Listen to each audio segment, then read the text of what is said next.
Então, ó, seguindo como nós tínhamos visto, hoje nós vamos ver a neurofisiologia da dor. Então, como esses estímulos dolorosos chegam ao cérebro, quais são as vias, por onde eles vão seguir. Então, vamos identificar, né, primeiro aí, o que que é a dor. Lembra que ontem eu estava falando que qualquer tipo de estímulo que seja nocivo ou ele tenha a possibilidade de lesionar o cérebro, ele já vai considerar isso como um risco. E aí ele chega no cérebro e pela nossa percepção isso é dor. Então, segundo a Organização Internacional de Estudos em Dor, a definição mundial da dor é qualquer tipo de experiência sensorial ou emocional desagradável associada à lesão tecidual real, potencial ou descrita como tal. Isso quer dizer o quê? Que não necessariamente é algo que esteja desencadeando a lesão, mas se a pessoa acredita, isso já é um fator que traz essa possibilidade de gerar quadro áureo. Então, qualquer tipo de estímulo que o organismo considere como possivelmente nocivo, por isso, ó, nociceptivo é sensação.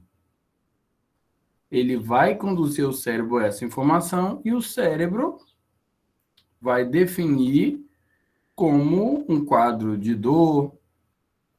Por que está escrito aí como um estímulo nocivo não é dor? Porque tem gente, né, tem situações onde a pessoa sente a dor e essa dor traz um prazer. Então, uma tribo, eu vi um documentário uma vez com uma tribo indígena, um menino para virar homem tinha que colocar a mão dentro de uma luva cheia de formiga para picar a mão dele.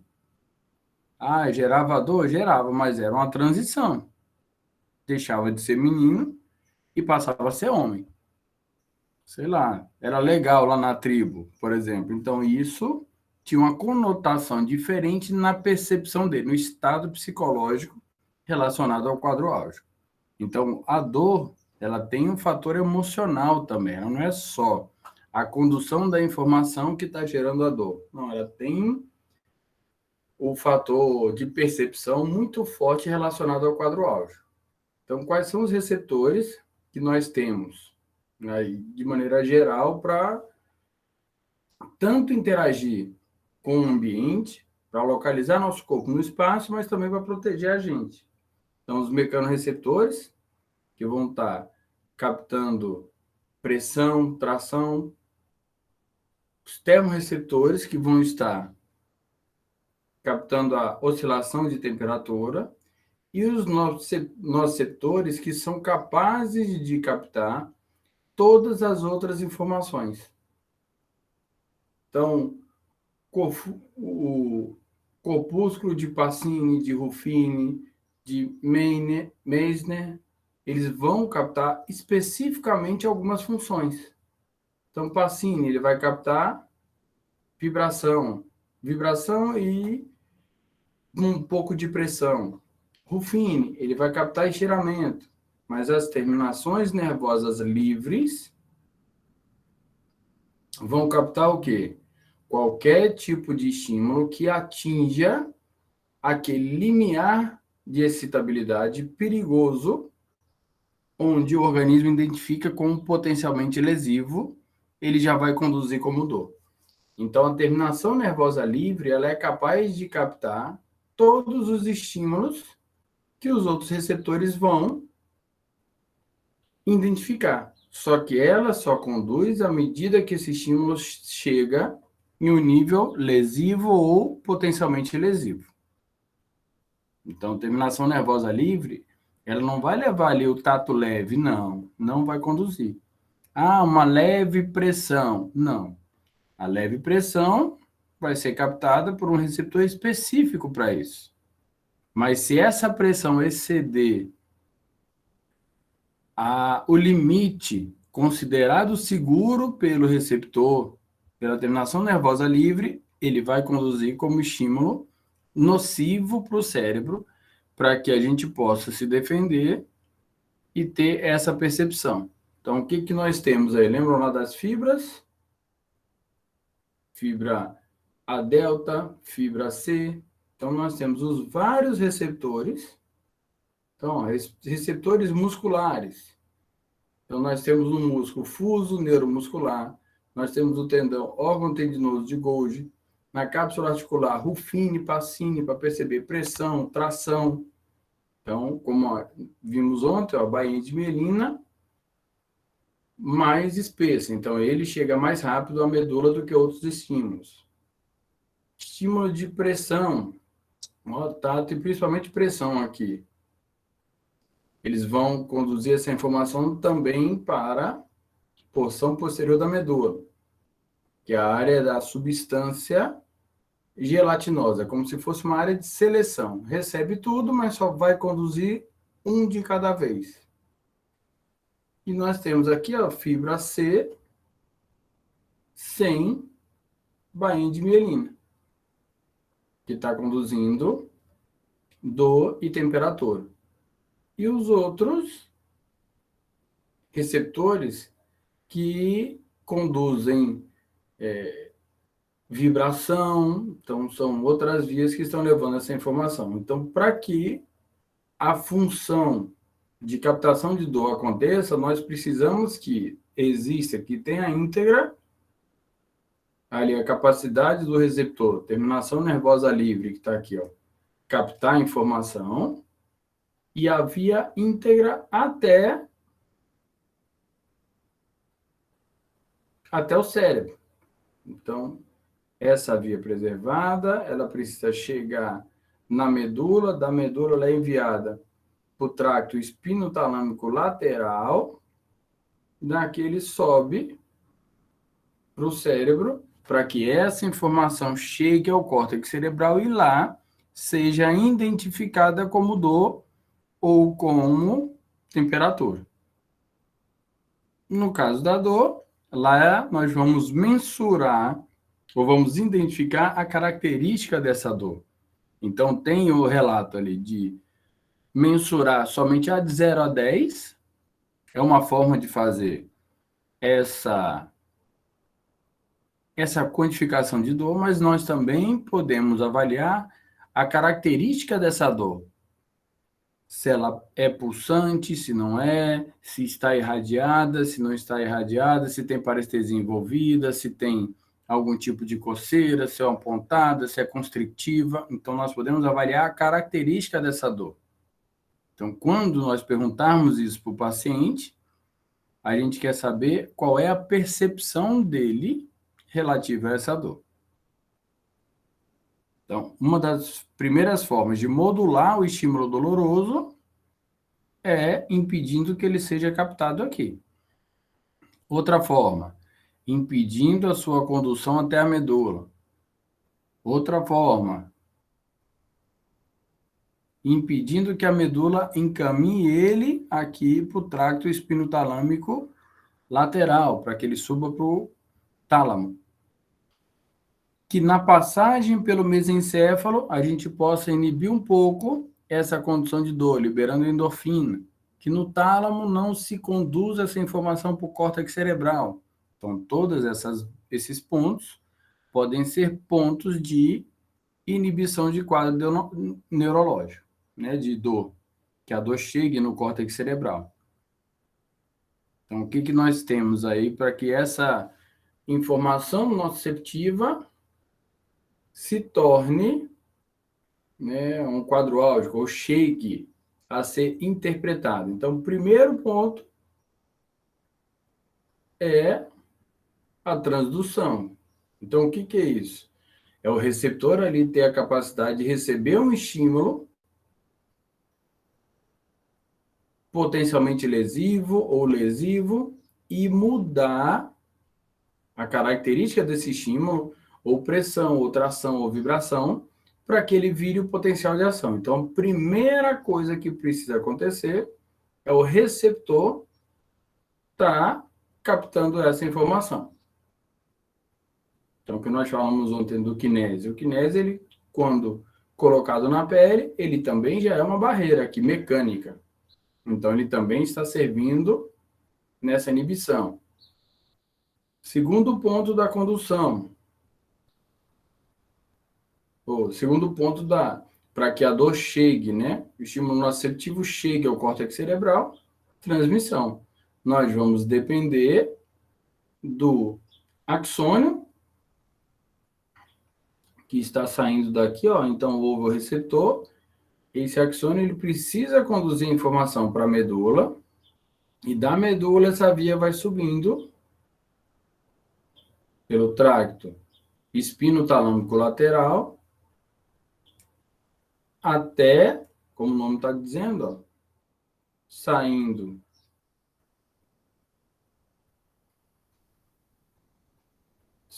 da medula, então tracto espino, indo para o tálamo na porção lateral da medula. Então, ele está conduzindo essa informação.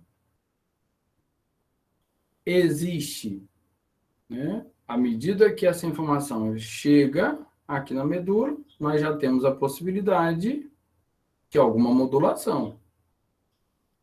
Imagina, o tempo inteiro conduzindo informação dolorosa? Não, existe uma modulação.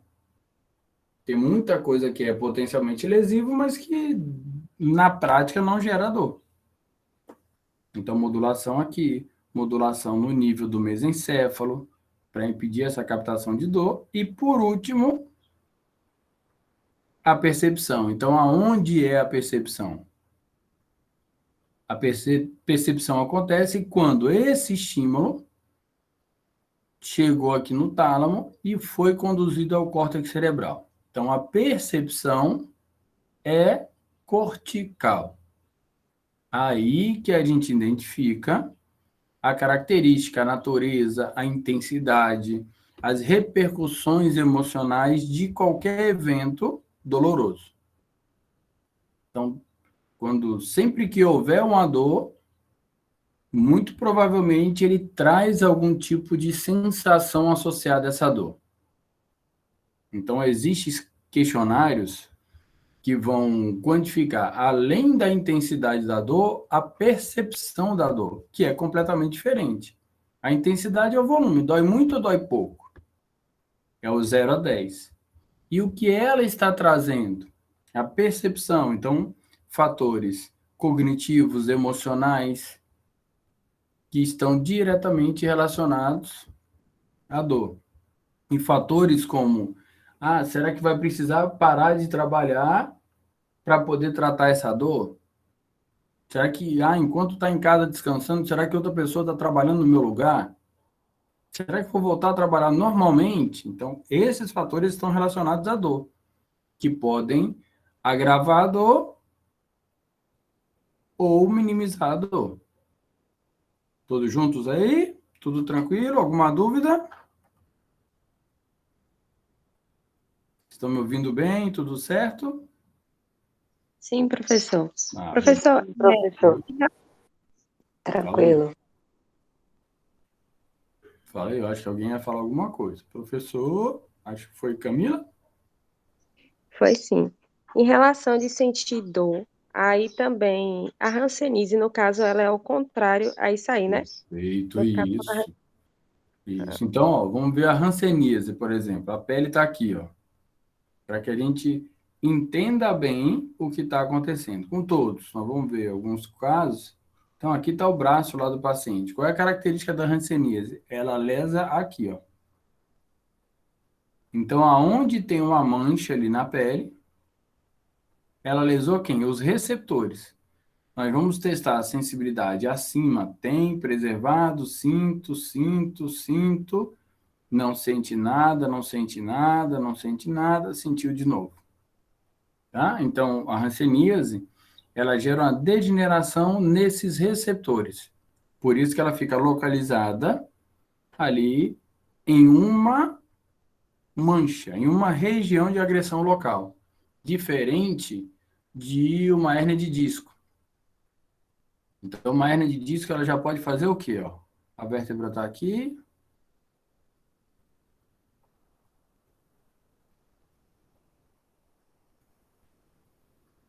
E a hérnia de disco está comprimindo essa raiz aí com grande intensidade. Aonde será a perda? A perda de sensibilidade vai ser no dermátomo que esse segmento era responsável. Por isso as dores irradiadas. Por isso que muita gente fala, eu tenho uma hernia de disco lombar e o ciático, e aí desce queimando. Quando você vai avaliar a sensibilidade, tem uma tira exata de perda de sensibilidade, de parestesia, que é essa queimação, ali na raiz do dermatomo de L4.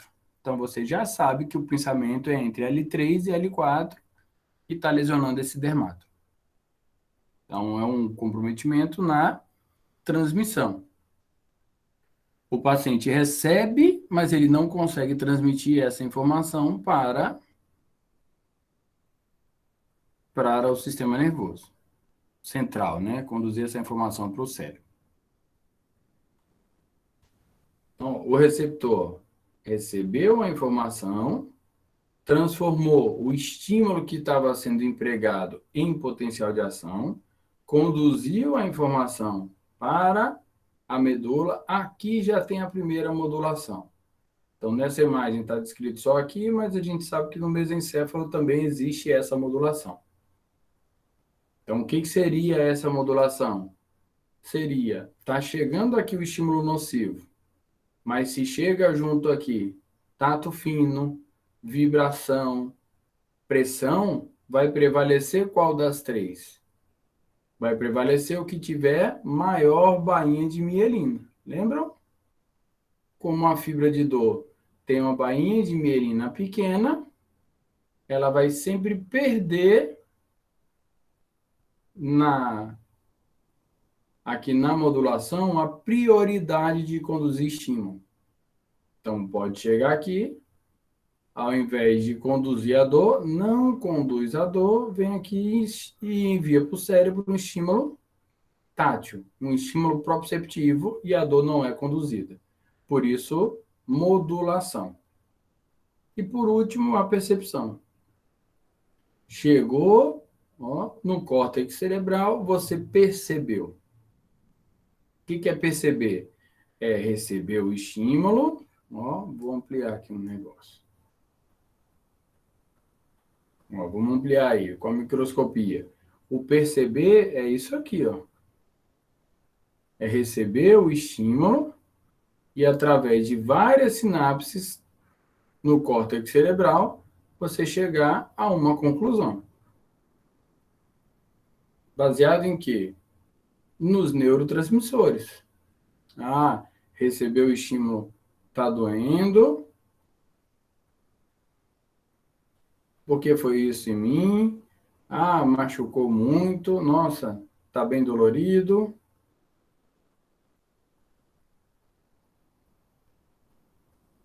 Mas poderia ser pior, que podia ter arrancado o segmento. Mas eu acho que eu vou ficar bom. Então, no somatório aqui, prevaleceu estímulos negativos a estímulos positivos. Então, essa dor, nesse exemplo, a percepção trouxe qual aspecto desse quadro álgico? Um aspecto negativo. Então, nessa rede neural, no final do estímulo, ele chegou à conclusão que é ruim. Tranquilo aí? Isso que é a percepção. Então, julgou dessa forma, através de várias sinapses, chegou a essa informação relacionada a esse quadro álgico. A percepção, né, é a parte mais importante ali da interpretação da dor, porque é só aqui que dói.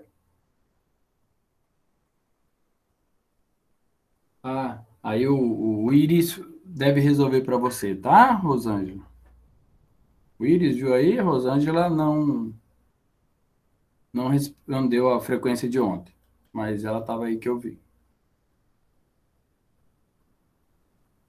Então, quais estímulos são considerados estímulos, né, nocivos? A gente sente dor no corpo todo? E aí, já pararam para pensar isso? Todos os órgãos têm receptores dolorosos? Então, temos receptores nocivos em quase todos, só que não necessariamente eles são sempre precisos. Então, não vai ter a informação ali exatamente, uma dor, um estímulo pontiagudo, um desconforto. Não, depende da característica do tecido. Então, estímulos nocivos, eles podem ser captados de várias naturezas, de origem mecânica, de origem térmica, de origem química, sendo essa mecânica tração, vibração, compressão, estiramento, tem várias, tá? E os receptores, né, relacionados aos nociceptores, eles podem estar na parede de algumas vísceras, no parênquima da víscera. Então, alguns vão ter acessibilidade só na parte externa, outro dentro do próprio parênquima.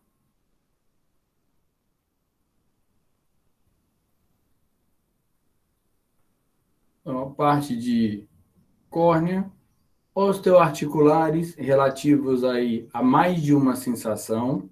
Então, osteoarticulares estão mais relacionadas à tração, à compressão,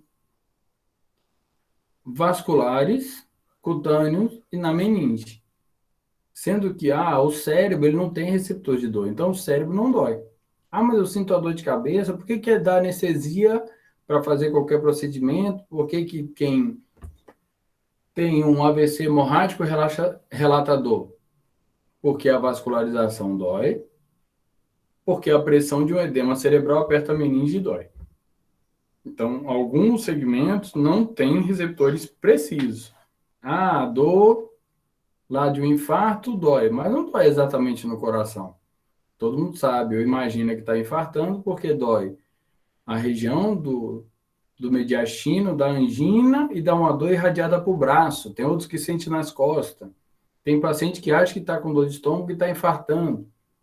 Então, isso acontece por quê? Porque lembram lá que eu falei da fibra A delta, que ela é uma fibra que tem grande quantidade de bainha de mielina e por isso ela é rápida. Uma outra qualidade dela é que ela é pouco ramificada. Então, ela vai lá, só didático que eu vou falar, tá? Ela vai lá para o polegar e pronto. E ela é responsável em captar essa dor lá do polegar. A fibra C, que é a que eu havia dito, que ela não tem bainha de mielina, ela leva a lesão tecidual lá de uma determinada área para o cérebro, ela tem uma outra característica, ela é muito ramificada. Então, essa fibra C, ela vai lá, ó, captar qualquer tipo de alteração cardíaca de caráter constrictivo. Então, a dor do coração vai ser sempre uma dor constrictiva, um aperto no peito, só que ela está ramificada lá para o braço esquerdo também, ou para o estômago. Quer ver, ó, para as mulheres? A fibra C, ela se ramifica entre a lombar e o útero. Por isso que, às vezes, no período menstrual, dói, né? Tem a cólica menstrual, mas tem uma dor na lombar. Já perceberam isso? Então, é porque essa dor é captada por fibra C. E aí, ela que está mais localizada nesses órgãos. Independente de ser fibra C ou A delta, esse nociceptor sempre será polimodal. Ele vai captar qualquer tipo de estímulo. Desde que ele chegue aonde? Chegue no limite de ser lesivo ou potencialmente lesivo.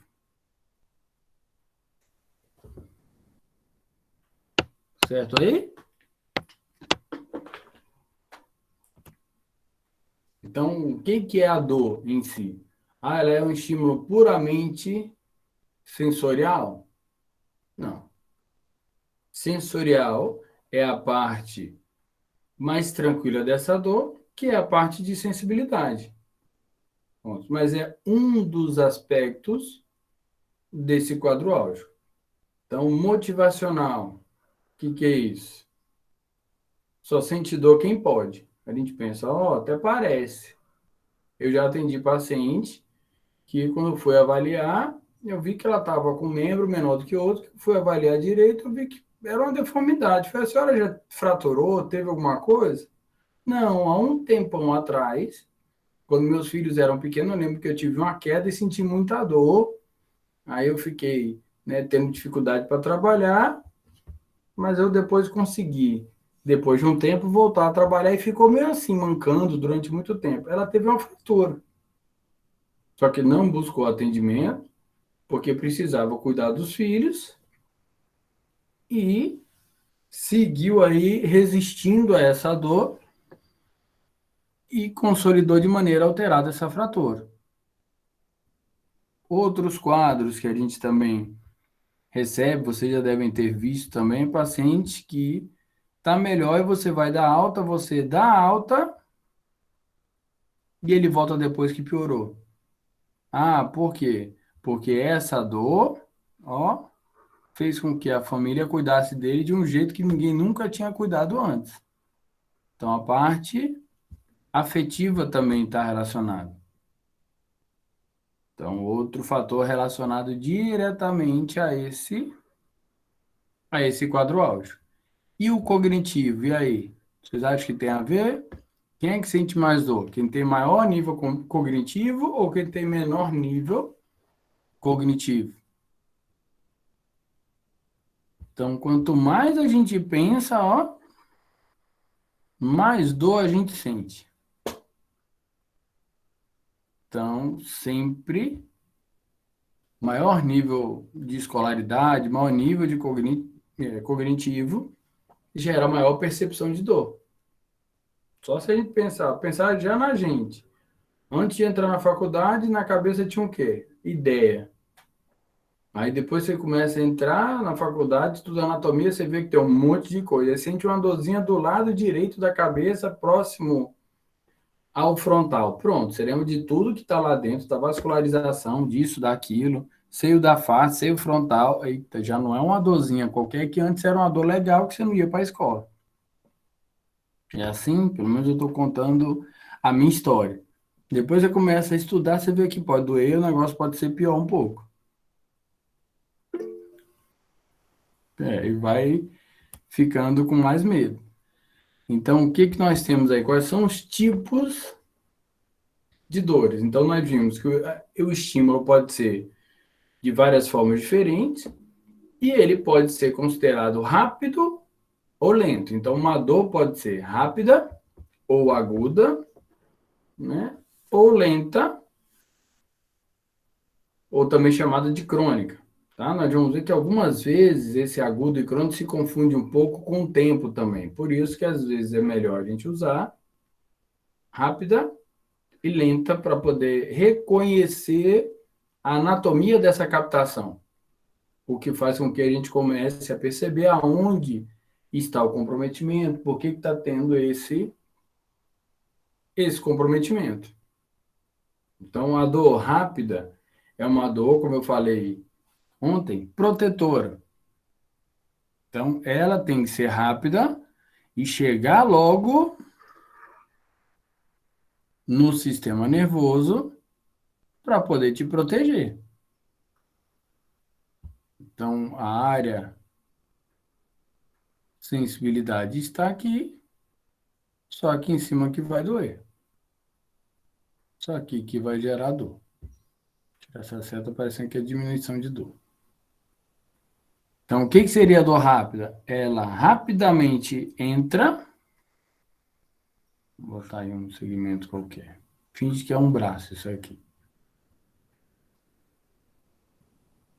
Ela rapidamente entra no nosso...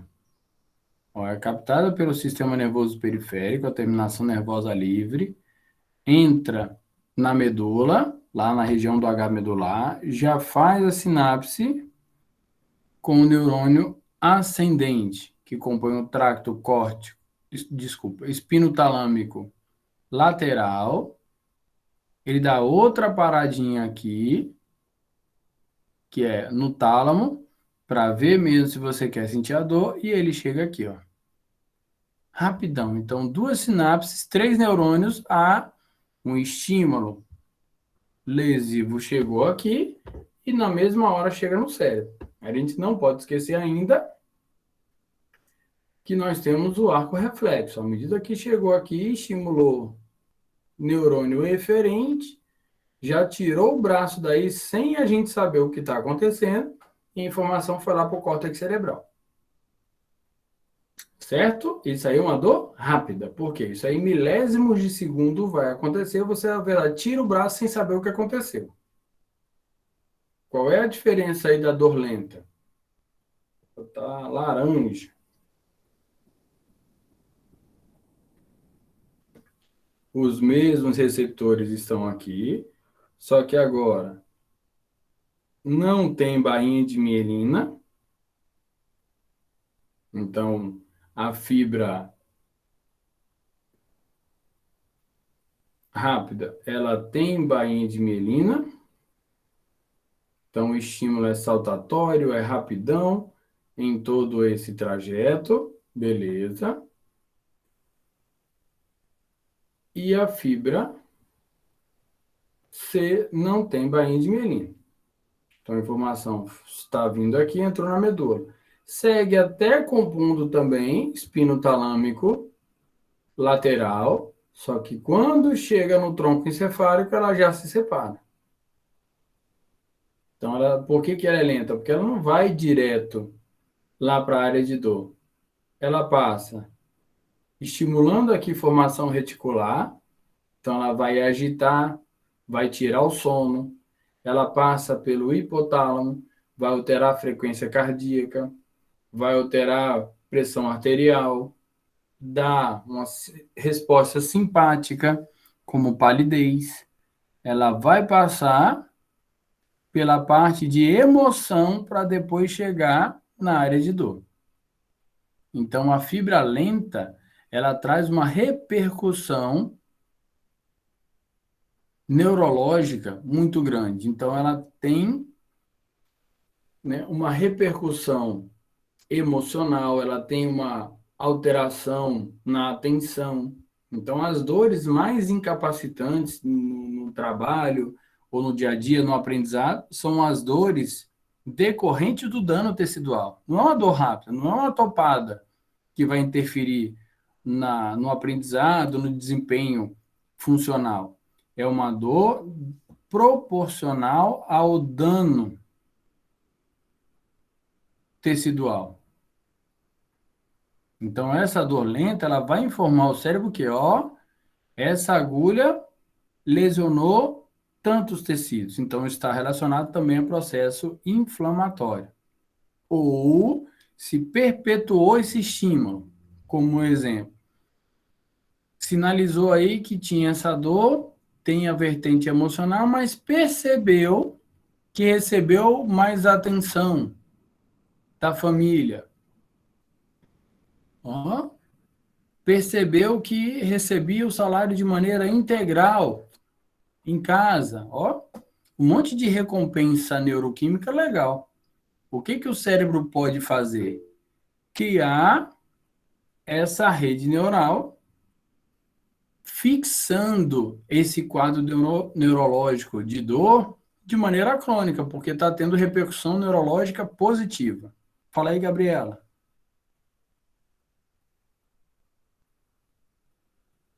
Professor, por isso que é Maria, porque eu estou usando o computador da minha amiga. Ah, tá. É por isso que muitas vezes a dor excessiva, essas dores crônicas, ela está muito associada também à depressão, né? Perfeito. Exatamente.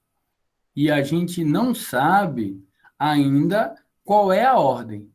Quem tem depressão sente mais dor, ou quem tem dor desencadeia depressão. A gente encontra artigos que trazem esses dois caminhos. A gente sabe que a depressão aumenta o relato de dor em 31%. E as dores crônicas podem gerar essa depressão também. Perfeito. Então, é importante tratar uma dor crônica? É, que ela tem uma grande tendência a fazer, né, uma grande tendência a ter esse risco de depressão. Perfeito. por ter essa sensação de incapacidade. Oi, fala aí. Oi? Desculpa, sem Professor, querer, mas obrigada. Nada, tranquilão. Fala aí. professor, Oi. é, é possível haver uma dor que não precise de um estímulo externo para ela repercutir no cérebro e depois voltar para a região da dor? Ela sai diretamente do cérebro e vai para a região da dor? Ou ela sempre precisa de um estímulo externo ou um estímulo de protetor de uma dor rápida ou lenta? Não existe essa dor sem estímulo nenhum. Por quê? Ó? A gente está sinalizando aqui a maneira fisiológica do funcionamento, né? Mas as dores psicossomáticas, né, as dores de origem psicológica, elas vão ser desencadeadas no cérebro. Então, aonde que houve, né, aonde que a gente interpreta a dor? Aqui, ó. Então, qualquer estímulo que chegue nessa região e gere dor, o que que ele está fazendo, ó? Lembra dessa rede neural que eu mostrei aqui, ó? Então, se essa rede neural for ativada por qualquer agente, até mesmo por uma síndrome do pânico, sem agente externo nenhum, não tem nada de vir aqui, ó. Não tem estímulo doloroso. Eita, foi muito. Tá? Não tem estímulo doloroso, não veio nada daqui, ó. Nada. Certo? Mas esse circuito do córtex cerebral foi ativado, vai gerar dor. Tá? Você já viu que tem gente que fala, termina relacionamento, ou está muito preocupado, está angustiado e fala que tem dor no peito? Ah, uma dor no peito, ou a história lá da dor no cotovelo. Então, uma dor psicossomática, ela pode ser quantificada, ela não tem um dano tecidual, mas a pessoa consegue descrever com precisão que é tal lugar que dói. Há um aperto no peito. E te dá ainda de 0 a 10 quanto é que dói. Então, isso pode ter. Essa dor que você está falando são as dores consideradas psicossomáticas. Tá? O que antigamente se achava que era causa da fibromialgia. E que hoje, com a termografia, se viu que, além desse fator, desencadeava também algo tecidual inflamatório na musculatura. Certo aí? Entendi. Obrigada, professor. Nada. Então, o estímulo recebeu aqui. Esse é o mecanismo fisiológico, mais coerente. Recebeu o estímulo, chegou no cérebro, doeu. Pronto. Tá? Essa via ascendente que leva para o cérebro quadro áudio. Tanto a dor rápida, que tem que ser rápida, por quê? Porque ela precisa que você tire o braço do agente agressor, e a dor lenta tem qual papel? Que você mantenha o repouso até que o tecido seja reparado. Essa aí é a finalidade dessas dores. Então, a diferença no receptor fibra C, fibra com baixa, nenhuma bainha de mielina, lenta, e a delta com grande bainha de mielina, fibra rápida. As duas estão lá nos nervos periféricos e vão chegar à medula, vão formar, ó. É porque como era porque eu não tá em modo apresentação, tá?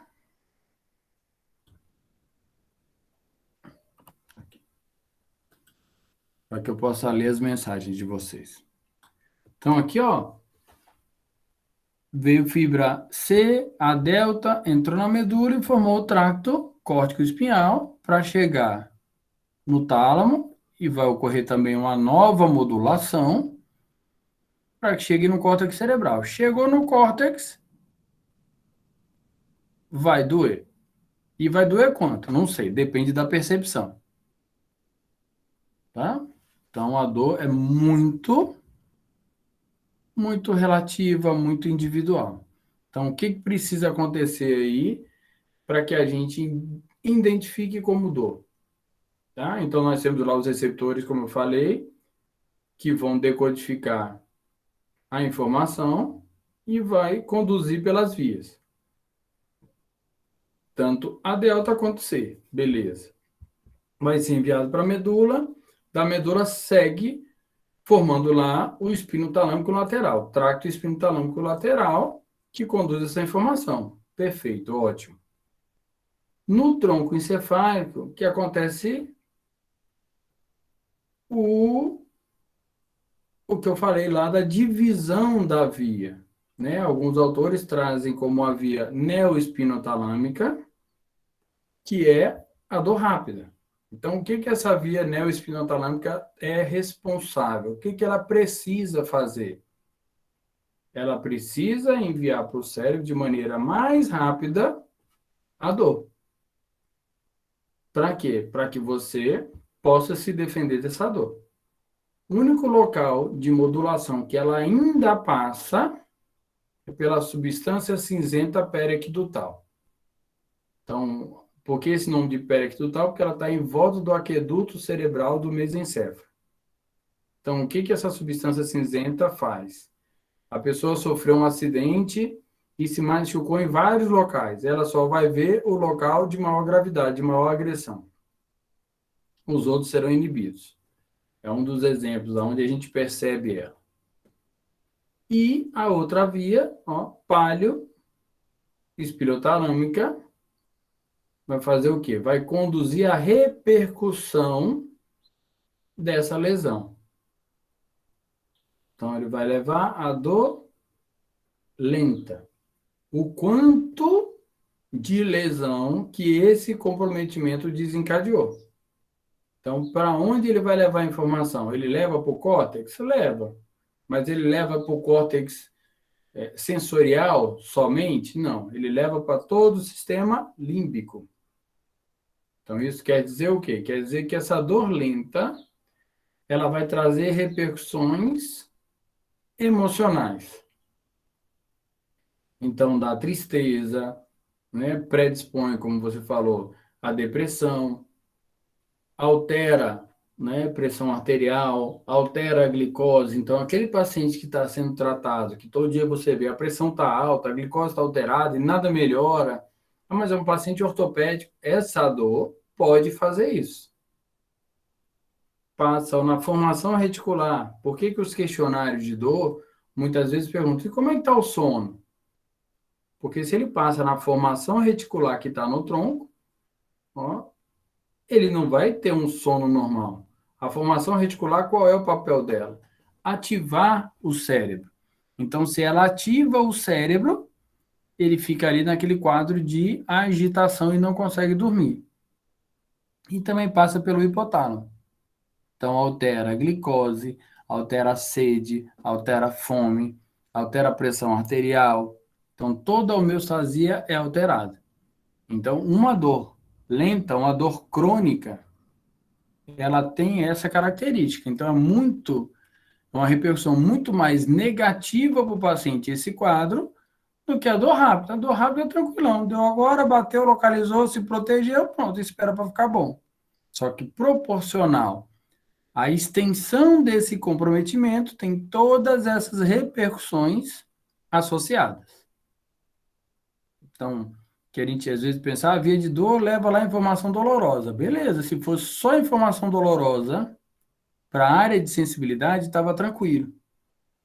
Só que ela passa por essas áreas de emoção, de ativação cerebral e de homeostasia. Olha a repercussão desse quadro doloroso.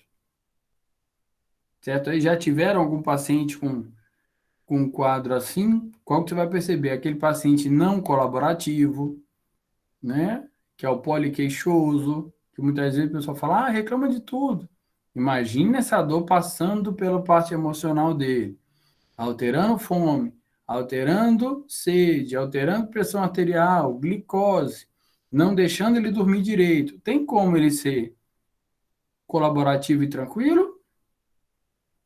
Então, nós temos que ter uma outra estratégia para poder tratar ele. Adianta uma conduta analgésica como uma lesão aguda? Não, não adianta. Porque se a gente usa só ali um tratamento agudo, você não está corrigindo. E, às vezes, esse estímulo, durando muito tempo, ocorre neuroplasticidade e ele já começa a ter esses sintomas, mesmo sem ter o quadro álgico. Então, são dores aí neuroplástica, porque já houve a neuroplasticidade, em que aquele causador da lesão já não existe mais. E aí nós temos que mudar a rede neural para que essa dor melhore. Então, às vezes, precisa de um acompanhamento psicológico também. Por isso que o tratamento em dor, a clínica da dor, ela é multiprofissional. Não tem como um só profissional ter 100% de êxito. Quanto mais uma equipe melhor, mais êxito nós vamos ter. Então, os receptores serão os mesmos que nós vimos. Então, eles vão estar lá. Receptor de pressão, de tração, todos eles. Mas, principalmente aí, o que importa para a gente está aqui embaixo. O que importa hoje, né? Digamos assim. Fibras, A delta e fibra C. Vão levar para a medula esse estímulo doloroso para que ele chegue no cérebro. Entrou na medula, sobe pelo tracto espinotalâmico lateral, no tronco encefálico, nós vamos ver que ele vai se transformar em duas vias. Então, aqui, ó, a delta com bainha de mielina, certo? Então, ela está vindo aqui com grande quantidade de bainha de mielina, vai chegar rapidão lá na porção posterior da medula e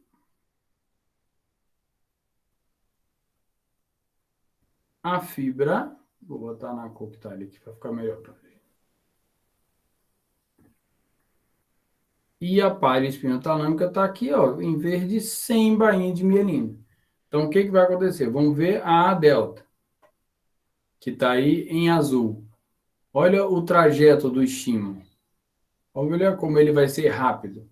Recebeu lá o estímulo doloroso, ele vem aqui e faz a primeira sinapse. Aqui na substância gelatinosa, na porção posterior da medula. Ela envia para o espino talâmico lateral. Ótimo, e está subindo aqui, ó. Passa nessa substância cinzenta em volta do aqueduto cerebral, que ela vai exercer alguma modulação. Chega no tálamo. Ó, beleza. Do tálamo, ela já vem direto para o córtex cerebral e aqui, dor. Rapidão, ó. Uma sinapse, a segunda sinapse e já está no córtex cerebral. Bem rápido. Sem dar nenhuma repercussão, sem dar, né, sem gerar uma mudança grande no funcionamento cerebral. A dor lenta, então proporcional à extensão do comprometimento, tá? Fibra C vem com informação também na substância gelatinosa, enviado aqui, ó, para tracto córtico espinhal, ou espino talâmico lateral, já passa, ó, estimulando formação reticular. Então, já vai alterar a atividade cerebral aqui. Na grande maioria das vezes, ela tira o sono. Essa dor é excitatória. Então, os pacientes vão falar, tem dificuldade para dormir. Imagina, uma dor de origem muscular e o paciente não dorme. O tônus fica aumentado porque a formação reticular vai aumentar o tônus. Esse paciente vai sentir muito mais dor. Tá? Então, dificilmente nós vamos ter um excelente resultado se a gente não conseguir melhorar o sono do paciente. Passou também aqui no tálamo, mas ela vai passar, ó, no sistema límbico. Então, ela vai gerar, ó, passa no tálamo, também, mas ela vai passar no sistema límbico. Com isso, ela também já vai alterar a atenção. Então, acredita que acidentes de trabalho estejam relacionados a dores lentas, a dores crônicas, porque ela também diminui a atenção.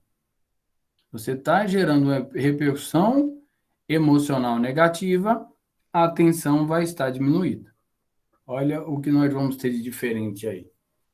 Então, é importante determinar qual fator desencadeou esse quadro álgico. Ah, foi um macrotrauma, um microtrauma, está se repetindo, não está. E há quanto tempo a gente vê se pode ter o risco de já ter criado uma nova via, que é uma neuroplasticidade, para manter esse estímulo doloroso depois do reparo tecidual. E nós precisamos identificar as repercussões psicológicas, as repercussões em sono, vigília que esse paciente vai ter. Então, a gente precisa identificar isso, porque senão a gente não consegue corrigir o quadro desse paciente. Essa dor vai muito mais além de um estímulo nociceptivo, puramente por um tecido lesionado. O comprometimento aí já é no funcionamento cerebral. Então, nós temos que arrumar uma forma de corrigir esse estímulo, não só no receptor, porque nós vamos pegar pacientes onde ele não tem mais o tecido lesionado, mas ele ainda tem essa dor de caráter neurogênico. Então, de origem nervosa, de origem cerebral que a gente precisa corrigir. Alguma dúvida?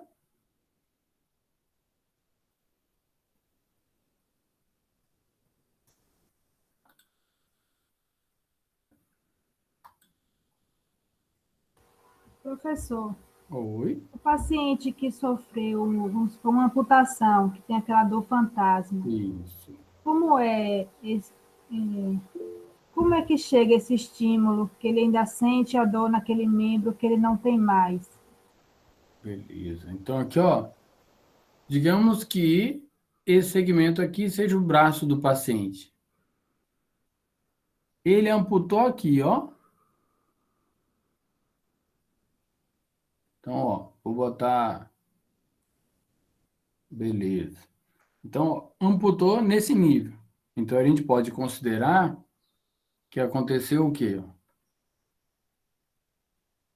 Que nesse nível aqui houve amputação, ele perdeu ali, digamos que aqui fosse o pé do nosso paciente, tá? Então, aí, mal feito, mas é o pé. Então, ele perdeu aí a região do pé, ele vem com o coto dele até o tornozelo. Deu para entender aí o desenho mal feito, mas está dando para entender, não tá?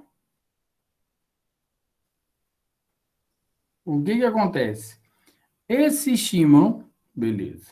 O estímulo que estava saindo daqui, ó, digamos, do dedo mínimo, ele estava sendo conduzido por esse neurônio. Agora, ele foi seccionado. Mas está vendo que essa fibra, ela continua aqui? Aonde que ela vai parar? Então, ela vai parar lá no cérebro, na área correspondente ao dedo. Que, na verdade, não está... O desenho não está certo, não, tá? O precisamente seria aqui, ó. Onde eu fiz essa bolinha. Então, a informação relativa à sensibilidade do dedinho do pé seria aqui, ó. Então, o estímulo chegaria aqui e ele informaria o que lá para o cérebro? Que o dedinho do pé ainda está doendo. Por quê? Porque a continuação dessa raiz ainda existe. Deixa eu apagar aqui. Pronto, deixa eu fazer um desenho geral.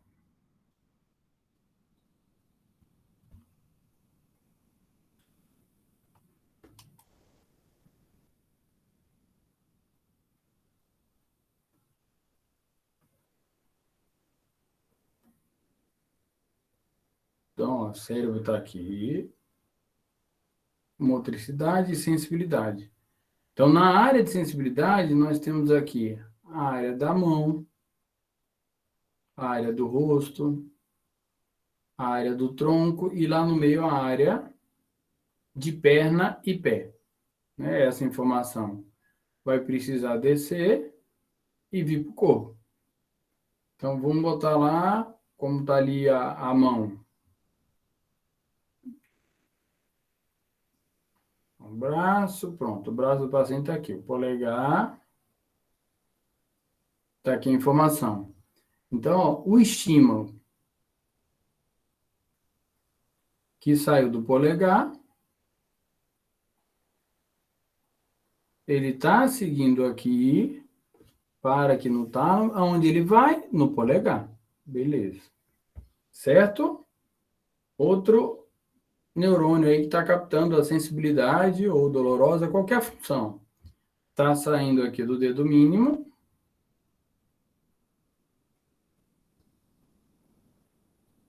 E ele está indo lá para o dedo mínimo. Então, se o paciente sofreu uma amputação, então aqui, ó. Sofreu amputação aqui, ó. Então, o que que vai acontecer? Essa região agora, do polegar, do dedo mínimo, elas não existem mais, né? Então, ele foi lá e sofreu amputação. Não sofreu, ó? Pronto. Eita. Ele sofreu a amputação desse segmento. Então, ela não existe mais.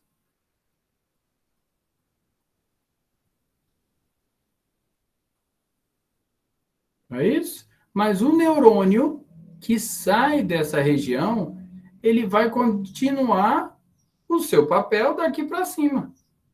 Ó, ele continua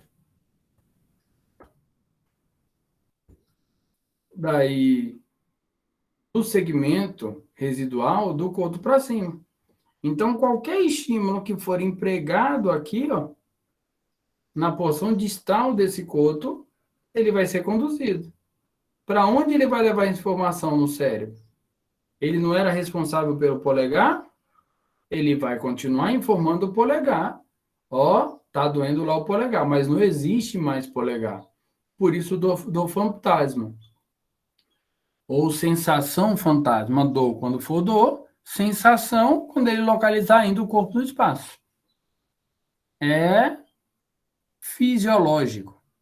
Quando esse paciente é protetizado rápido, isso é muito bom. Tá? Por que que é muito bom? Porque ele consegue aproveitar a propriocepção que ele ainda tem e controlar melhor a prótese. Quando ele demora para protetizar, temos um ponto negativo. Qual é o ponto negativo? O cérebro começa a negligenciar um pouquinho essa área e faz uma neuroplasticidade. Mas, de maneira geral, é muito bom. Então, o paciente, ele amputa aqui, ó, ele tira o segmento, mas ele não perde a raiz que era responsável por isso. Ficou claro? Ficou.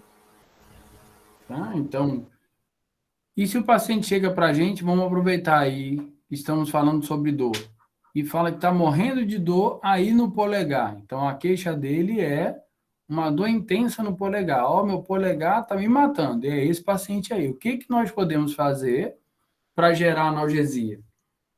O polegar já não tem mais, né? Amputação aí, por exemplo, no nível do cotovelo. O que que a gente pode fazer? Nós vamos ter que usar condutas analgésicas nesse coto. Então, a gente pode colocar o TENS, pode colocar o gelo, pode aplicar o laser, pode desensibilizar mecanicamente. Isso se a gente quiser o efeito no local. Ah, mas tem outra técnica que nós podemos usar, que é terapia de espelho. Você pode botar uma caixa aqui com um espelho. Por quê? Porque aí ele olha lá e vê o reflexo do outro braço E aí, o que você fizer de alongamento no outro braço, você consegue gerar analgesia nele também. Porque aí nós estamos usando um estímulo mais alto. Tá? Então, essa caixa de espelho tem esse objetivo. Você coloca aqui, o cérebro vê o outro braço, e aí o que ele está falando? Que eu estou com a sensação de cãibra, eu estou sentindo uma pressão, está com desconforto. O que você fizer em um braço, o outro vai melhorar. Aí já é pelo feedback visual. Ele está vendo, a analgesia agora está sendo daqui para a área de sensibilidade. Tá claro?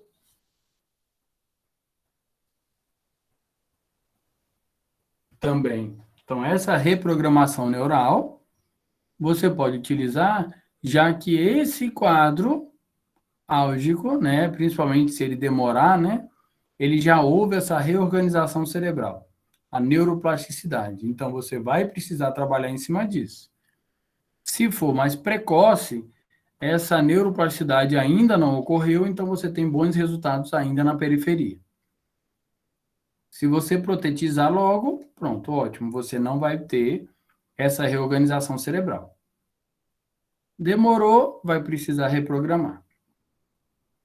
Muito bom. Tudo tranquilo aí? Tudo na paz?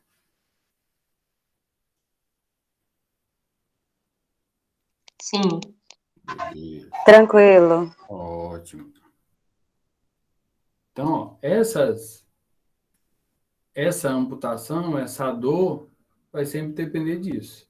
Então, o que nós temos que lembrar é essa capacidade de identificar. É lenta ou é rápida? Oi? Professor, rapidinho. Quando já ocorre essa neuroplasticidade, né, da questão da dor, independente se o paciente for amputado ou não, é uma dor super crônica, faz fisioterapia, dá uma aliviada, mas não passa, aí fica um período muito grande. Tem gente que fala assim, já tenho anos com essa dor, eu venho, faço um pouquinho, melhoro, depois volta de novo. Nesse caso, a gente da fisioterapia deveria indicar logo uma clínica da dor, indicar que tipo de profissional para resolver isso. Clínica da dor é interessante porque ela trabalha junto com o psicólogo também. O que a gente precisa identificar, a fisioterapia consegue resolver? Consegue, mas você vai ter que ter a capacidade de identificar os fatores, os pontos gatilhos, né? O que vai desencadear a piora dessa dor. Porque às vezes você está tentando buscar um desconforto lá no pé, mas na história desse paciente, ele sofreu um acidente de carro, estava ele e a mãe, onde ele quebrou o pé ficou preso nas ferragens, em função disso ele não pôde ajudar a mãe dele morreu. Um exemplo, estou falando um exemplo, mas de uma história que eu vi. E esse pé não melhorava por nada, doía. Quando que o pé melhorou? Quando ele vivenciou o luto da perda da mãe e percebeu que com o pé preso ou sem o pé preso, uma lesão de carótida não tinha como ser revertida. É por isso que eu estou falando da complexidade, às vezes, de um tratamento. Então, não é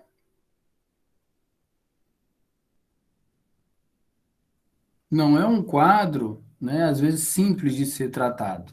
Às vezes tem vários fatores associados. A gente escuta, eu sinto essa dor porque eu estou pagando um pecado. Então, se ela acredita que a dor é de origem divina, como que você pode corrigir esse quadro álgico? Então, por isso, eu vou dar complexidade dessa abordagem. A gente erra, às vezes, um pouquinho, nós todos, tá? Achando que a pessoa é um bolo de carne e osso. Não é, não. O cérebro ele tem um papel fundamental em todo o quadro álgico. Então, quais são as repercussões que esse quadro álgico está gerando? Então, o que a pessoa faz de atividade, de trabalho que está gerando essa dor? Tá? Então, nós podemos tratar, mas a gente tem que ter essa capacidade, essa precisão em avaliar o que está agravando, que está melhorando. Por isso que nas nossas avaliações a gente deve perguntar: e a senhora acha que isso tem isso por quê? Uma pergunta, às vezes, muita gente acha boba, mas vai perguntar para o paciente por quê? Ou o que que você acha que é essa dor? Porque quando a gente fala isso, a gente quer saber a parte cognitiva dessa dor. O que que ela pensa que é? Então, já atendi uma senhora que o médico falou que a perna estava podre. Aí, quando eu fui avaliar, não, eu estou podre, não tem jeito. Tem solução porque está podre? Não. Então, tive de pegar o exame, abrir lá o exame, mostrar para ela, ó, tá aqui. A senhora está sentindo aqui minha mão? Tô. Pronto, aqui tá bom, aqui tá bom. Até que ela conseguisse perceber que não, ó, tem um desgaste no joelho, é artrose, isso é normal, tá usando, tá gastando. O pneu do carro não vai gastando? Pronto, mas o pneu do carro a gente troca. O joelho vai gastando e a gente tenta não trocar. Pronto. Ah, tem doença? Não. Tem a vida, tá usando, vai gastando. Bem-vindo ao clube, é assim mesmo. Ah, mas eu tenho artrose. Eu falei, todo mundo vai ter. Bom, mudou a percepção, não é mais uma doença. É o uso. Tá usando, vai gastando. Que bom que a senhora usou. Para melhorar o tratamento, eu boto ela deitada do lado de um jovem de 18 anos tetraplégico. Aí, ó, pronto. O que o dela estava ruim, depois de 5 minutos de conversa, quando eu volto, e aí, tá tudo tranquilo? Tá ótimo. Tá doendo o que estava doendo 8, agora tá doendo 5. Já percebeu que até você tem que ter o cuidado na disposição dos leitos? Porque tem paciente que quer competir, o número de remédio que está muito pior. Você tem que ver quem pode ficar do lado de quem. Quem conversa com o quê, sobre o quê, qual é o cuidado. Porque tem gente que agrava o quadro de qualquer um. E tem gente que melhora o quadro de qualquer um. Tranquilo? Certo, obrigada, prof. Beleza? Nada.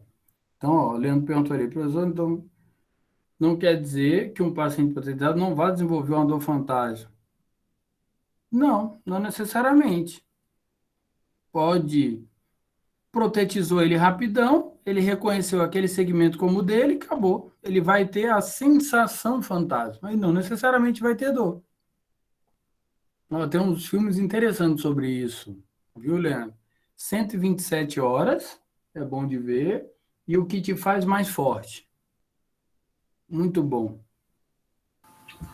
Esse 127 horas mesmo eu assisti, professor. É bom, Agora, né? essa pergunta que eu fiz foi referente a alguns vídeos e alguns achados na internet que eu via que alguns pacientes protetizados, depois de um tempo, não só desenvolviam a sensação fantasma, mas também a dor. E, às vezes, só aliviava quando eles praticamente mutilavam a prótese, de formas batendo, ferindo de alguma maneira, entendeu? Mas não. Então, ó, vamos criar um parêntese rapidão com relação à prótese aí, tá? Ao amputado, que é legal, a gente. Ó, então, o que que pode acontecer? Um dado importante sobre protetização ó, tá aqui. Então, ele foi amputado aqui, não é isso? Beleza. O que que vai acontecer com esse neurônio? Que a gente não falou nada disso. Na amputação, o ideal vou até botar um pouquinho mais para baixo. Pronto, tá aqui. Na amputação, o ideal é que esse segmento aqui, ó, que foi amputado, ele seja reinserido em algum tecido próximo. Então, em uma musculatura, em algum tecido, que ele não fique solto, como está aí no nosso desenho. Não, vamos botar a musculatura aqui, ó. O agonista foi suturado no antagonista, formando um bom coxim de apoio, tá? Então, o ideal é que ele fique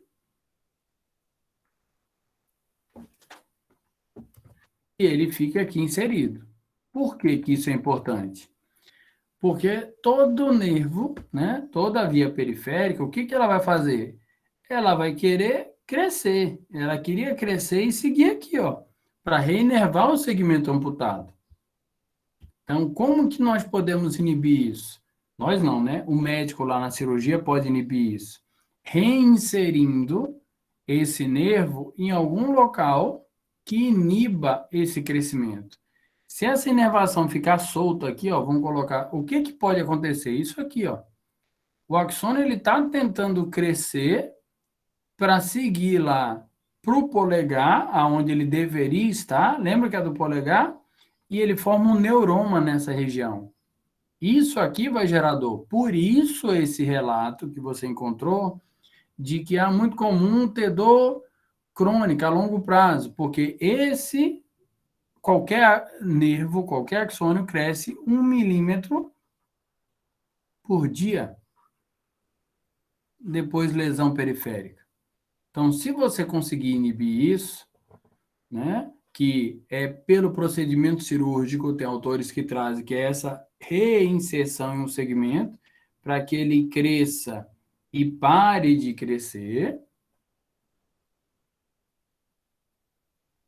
ou a própria protetização pode inibir visualmente esse crescimento. Certo aí, Leandro? Fala aí, Rosângela.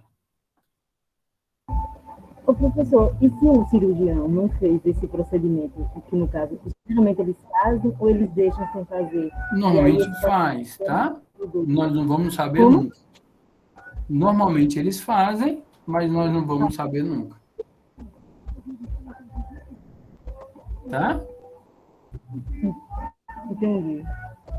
Então, e mesmo sendo feito direitinho, pode ocorrer. O axônio ele vai querer crescer. E em todo mundo ele vai crescer 1 milímetro por dia. Então, lembra que eu falei que eu quebrei o dedo, né? Tem 15 dias. A sensibilidade do local que eu dei lá, a martelada até a ponta do polegar, estava sem sensibilidade. Agora está faltando só um pouco. Está faltando 1 centímetro. Ah, por quê? Porque já tem 15 dias, 1,5 centímetros ele já cresceu. Está faltando o quê? Mais 1 centímetro para chegar na ponta do meu dedo. Beleza aí?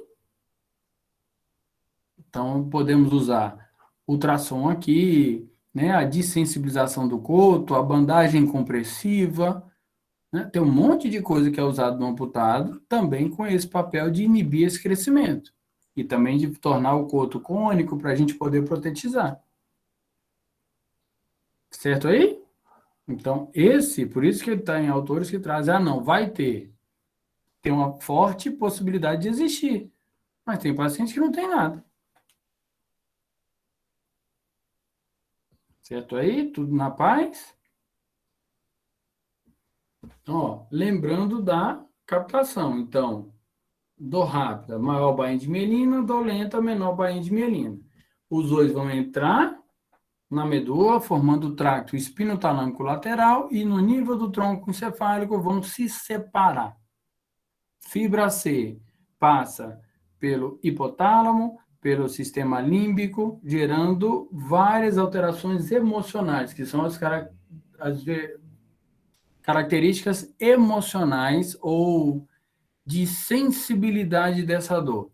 Então, nós podemos avaliar, tem questionários, como o de McGill, que ele avalia a parte sensitiva. Qual a experiência que essa dor está gerando no paciente? Então, quando você pergunta ali, ele fala, não, é tipo uma pontada, um choque, uma agulhada, aperta, corta, pulsa, é característica sensitiva. E essa é a experiência com relação à dor. Só que nesse mesmo questionário, ele também traz a parte afetiva. E o que você acha que... Por que você acha que essa dor está acontecendo? Então, ele pode achar que é uma punição. Ele está com medo. Será que isso é uma coisa ruim?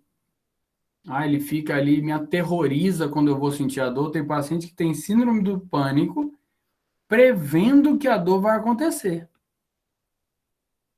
Tranquilo? Então, todas essas avaliações são importantes por quê? Porque daí você já percebe que é uma dor lenta.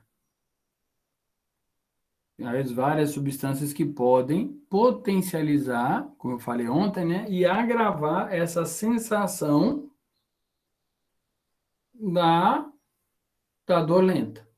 Então, a principal que vai potencializar, que vai aumentar a percepção, é a prostaglandina. Lembra? Ela baixa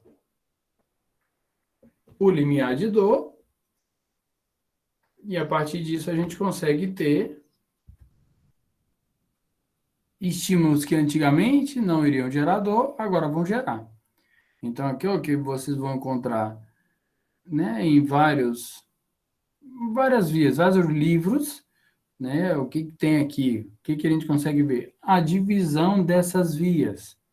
Então, a fibra entrou fibra A e fibra C, é levada para o cérebro, todas vão ter o final da via onde? O córtex sensitivo. Então, ele vai lá para o somato sensorial. Então, a sensibilidade, as duas vão. Só que C passa por áreas de medo, de emoção, de tristeza, de sofrimento, enquanto a fibra delta só sinaliza que está sentindo dor. Então, essas cores estão relacionadas aos trajetos, passando pela parte emocional, pelo hipotálamo, que nós vamos perceber. Quando o paciente falar com a gente, nossa, essa dor é insuportável, você vê que ele ficou pálido, começou a respirar fundo, a mão está fria, você já sabe que isso não é dor aguda. Então, temos que pensar em vários aspectos relacionados a essa dor. E também o que alguém tinha perguntado no início, inclusive aspectos psicossomáticos. Então, atendi uma senhora, na verdade, eu atendi o pai dela por esclerose lateral amiotrófica, né? E ele foi a óbito, a doença não tem como a gente reverter esse quadro. E 5 anos depois, ela foi procurar atendimento. E com sintomas idênticos ao pai, ela achou que estava com esclerose lateral amiotrófica. Então, na avaliação, me pareceu, né?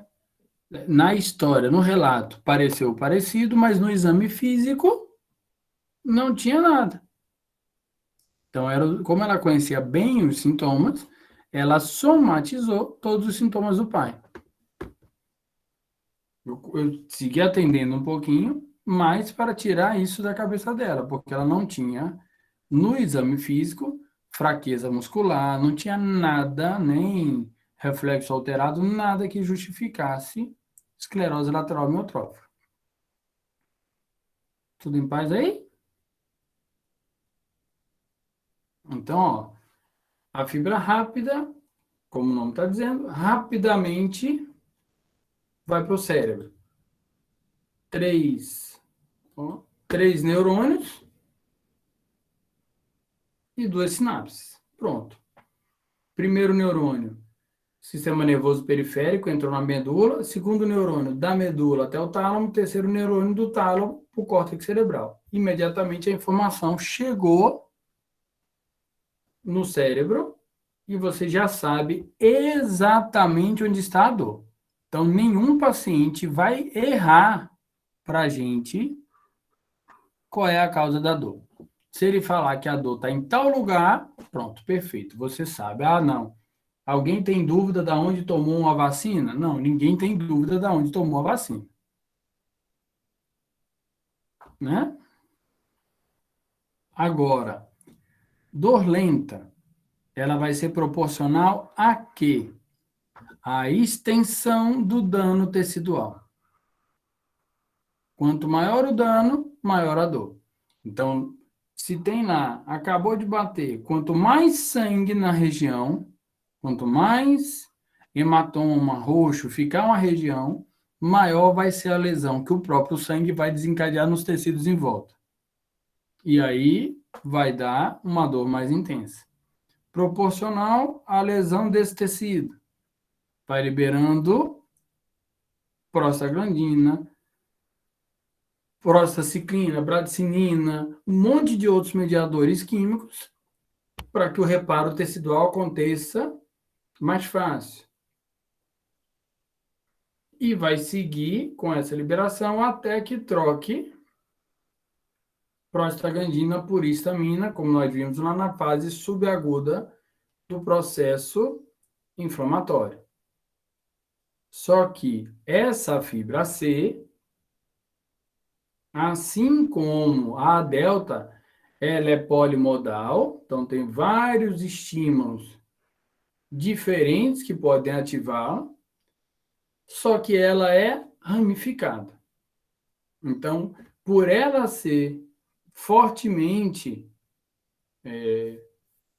ramificada, o que que nós temos aí de ponto negativo da fibra C?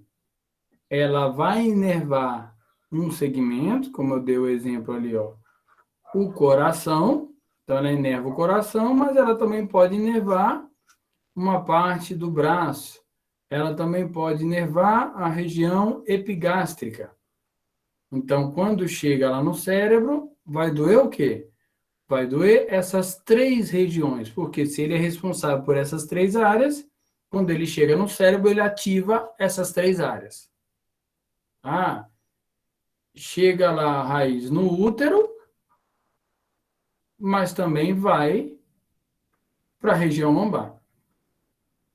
Então, quando for ter o desconforto dessa fibra C, lá no período menstrual, você não sabe bem se é a lombar ou se é o útero, ou ainda o rim. Já viu que tem gente que tem infecção urinária e tem dor lombar? Cálculo renal, tem dor lombar? Então, nós vamos precisar reconhecer.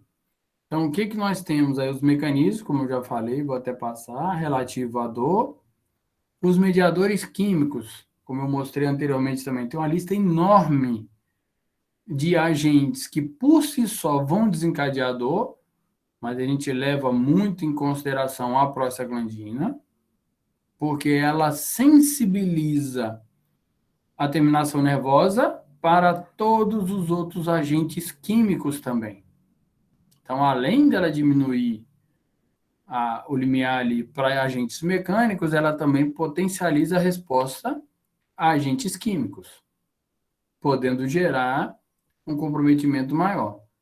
Então, ó, gerou a agressão, liberou prostaglandina, sensibilizou o receptor, pronto, ele conduz aí o estímulo para a medula para que seja reconhecida essa informação dolorosa. E a partir dessa informação dolorosa que nós vamos identificar o comprometimento. Então, qual a característica de uma dor lenta? Tá rápido, gente? Tudo tranquilo? Qualquer coisa sinaliza, tá? Eu acelerei um pouco só aquela parte de inflamação que está naquela aula anterior. Tá certo? Tá tranquilo aí? Sim. Ótimo. Então, qual é a característica? Ótimo. Dessa dor lenta? Por que que ela é de difícil localização? Porque essa via, ela é ramificada. Então, ela não é uma via exclusiva para uma área, não. Tá aqui, ó, captando sensibilidade da ATM, mas ela também capta a sensibilidade da cabeça. O trigêmeo vai fazer isso. Então, o que que ele vai fazer? Se tiver com distúrbio de ATM, pode ter uma cefaleia. Pode ter uma dor irradiada, uma dor em queimação. Então, a angina. E todo mundo lembra, por que que eu botei a angina aí? Porque a do peito todo mundo sabe.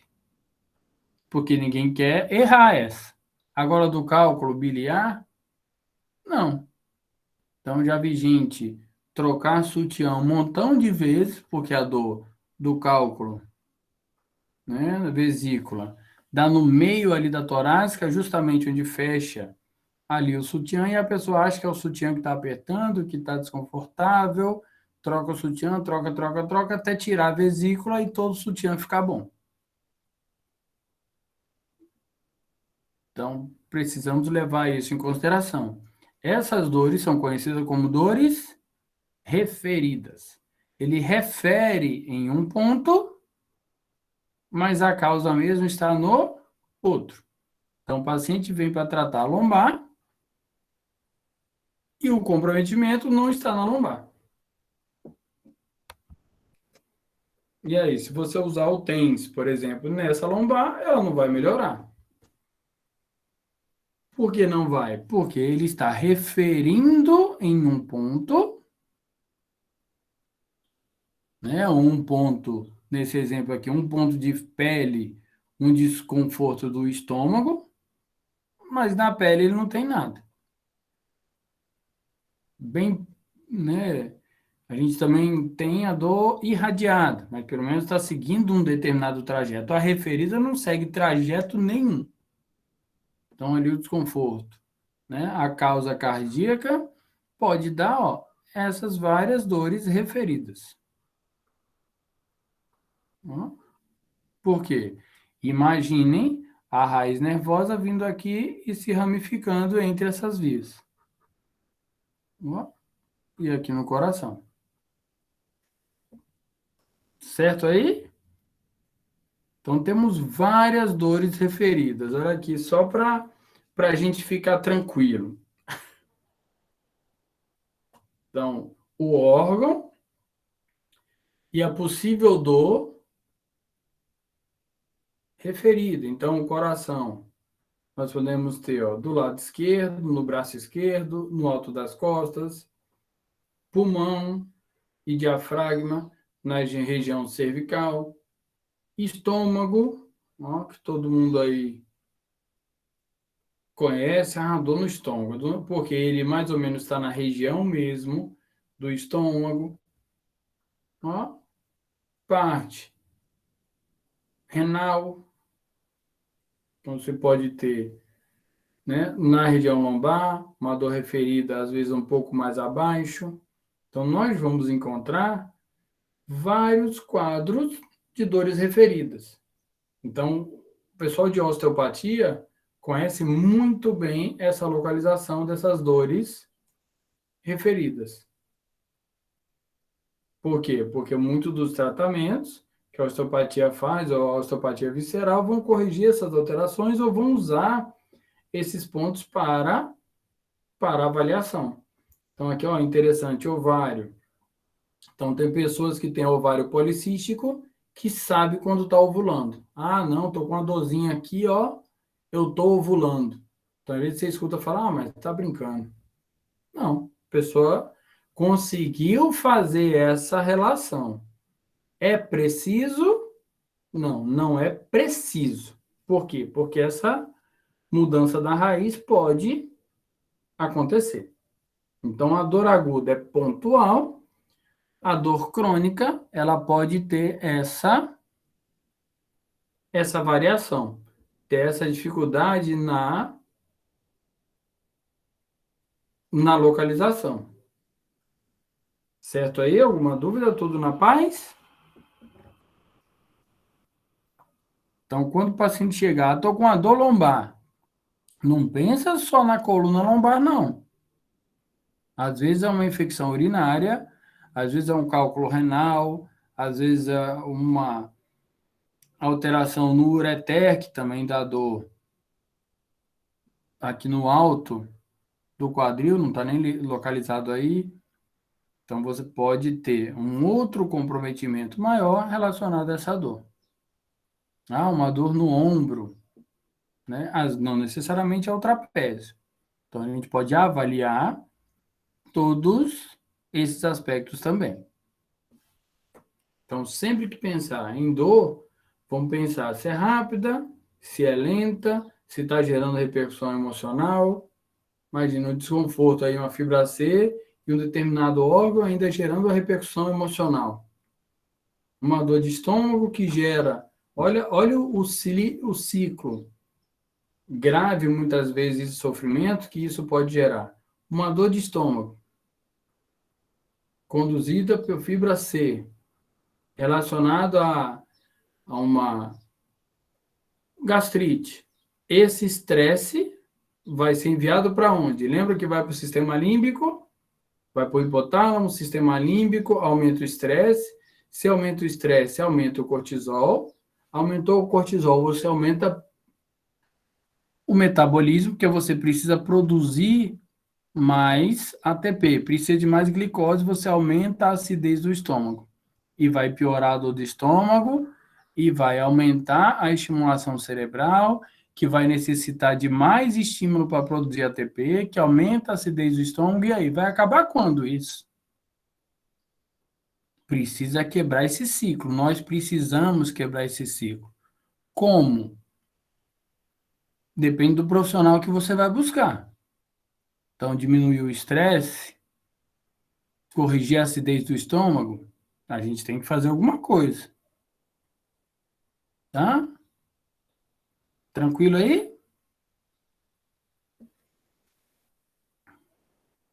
Tudo em paz, gente? Querem um intervalo? Pronto. O Iris, você pode parar de gravar, por favor? Eita, tem um sim, sim, sim, sim e um não.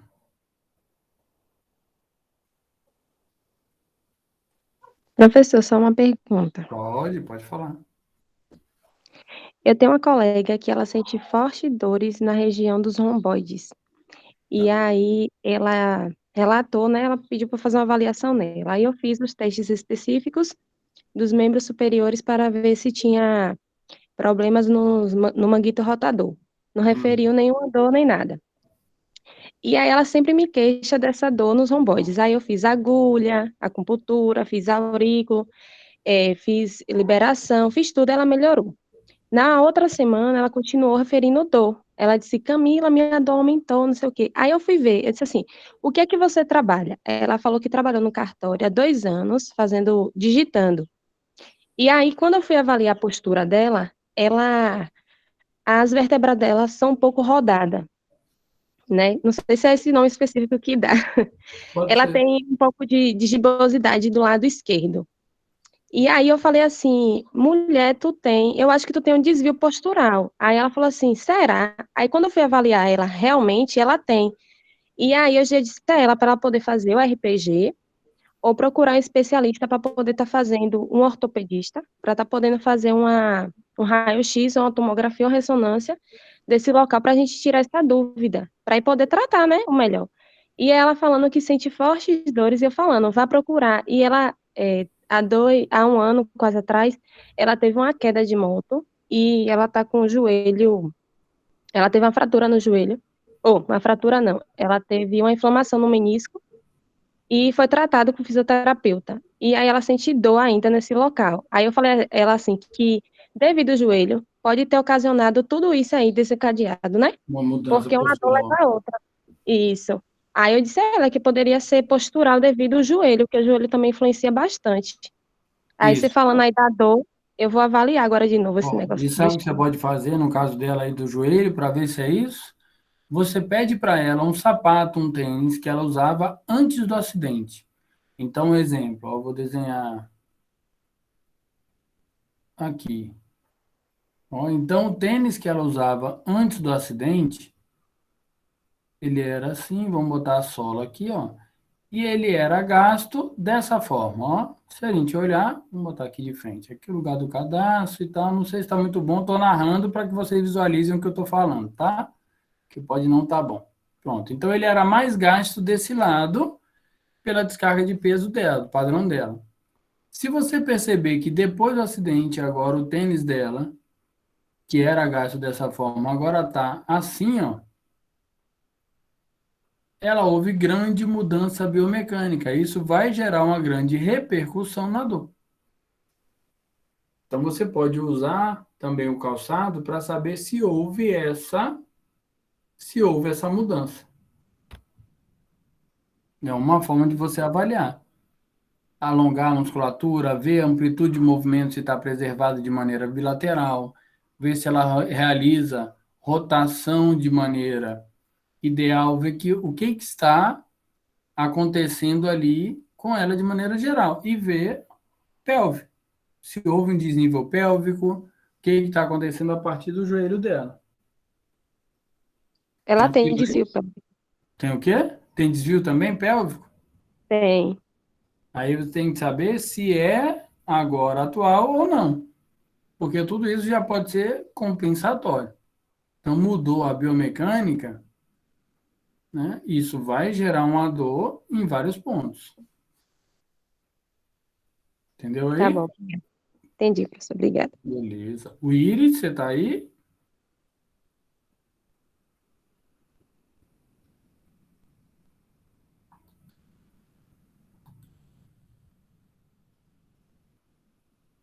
Ah, é 10? Querem seguir mais um pouco? Tranquilo.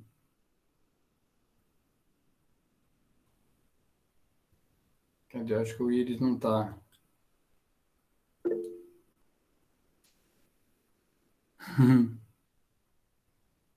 Cadê? Quando o Iris aparecer aí.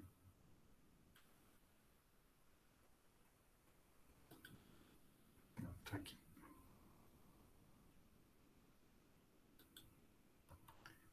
Então, ó, algumas dores, né, como eu falei lá, que não tava. Um comprometimento aí na região da próstata, na região do ureter. Então, infecção urinária dá dor lombar também. Então, eu já atendi paciente que chegou com dor lombar, e aí eu coloquei a minha mão aqui, né? Bati aí em cima da minha mão e essa vibração gerou uma dor enorme nela. E ela chegou encaminhada como se tivesse uma dor lombar.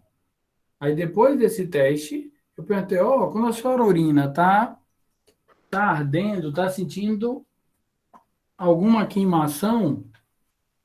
Aí ela falou, tô sim, como se fosse um negócio, mas como é que você tá sabendo? Encaminhei ela para o médico, ela começou o antibiótico. No terceiro dia de antibiótico, acabou a dor lombar. Então, não tinha nada na lombar, ela tinha infecção urinária. E essa dor referida. Cálculo renal também.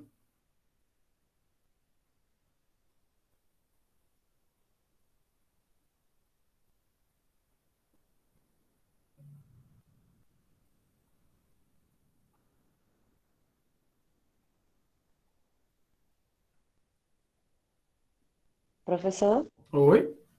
Ah, Isso. Não, não. você fez uma pergunta, foi? Quem eu? Não, estava falando. Então, Ah, ela tá. tinha uma. Ela estava com infecção urinária, como o Leandro também descreveu aí. O cálculo renal faz muito isso. E segundo o IASP, a Associação, né, Internacional de Estudo de Dor, cálculo renal é uma das piores dores que se pode sentir. Seria a dor 10. Cálculo renal e o parto normal. Então, vai dar uma dor lombar enorme, incapacitante, vai mudar a marcha, vai ficar, né, com uma postura antálgica. Então, quando a gente para ver, a gente fica até em dúvida se, nossa, será que é renal mesmo? Por tanta alteração postural que esse comprometimento pode gerar. Então, a gente precisa também É, ficar atento a essa função. Oi? professor, eu tenho uma aluna de Pilates que desde a pandemia ela estava comigo online. E realmente isso é muito sério, né? Essa coisa de ter outros quesitos que demonstram qual realmente é o problema da dor. E Ela vinha